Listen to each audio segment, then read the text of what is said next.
Welcome to our channel. Today we how to register with Gmail integration in Pipedrive, beginner guide step by step clearly.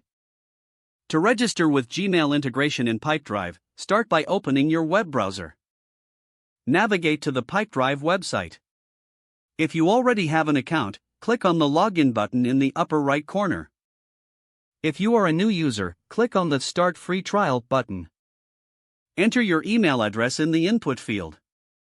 Choose a strong password for your account. Click on the Create Account button to proceed. Once your account is created, log into Pipedrive with your credentials. After logging in, go to the main dashboard. Locate and click on your profile icon in the top right corner. From the drop-down menu, select Personal Settings.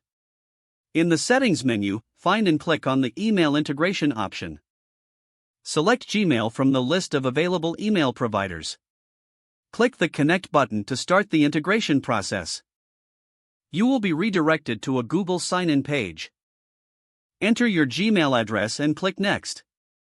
Then, input your password and click Next again. Follow any additional prompts for your Google account verification.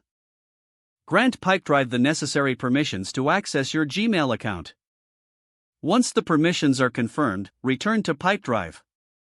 You will see a confirmation that your Gmail account is successfully integrated.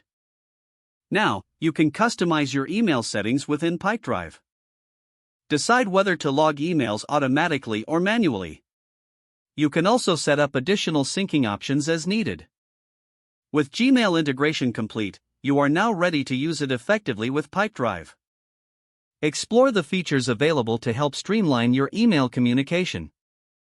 Review the settings periodically to ensure optimal performance. You're now ready to enhance your workflow with Pipedrive and Gmail integration.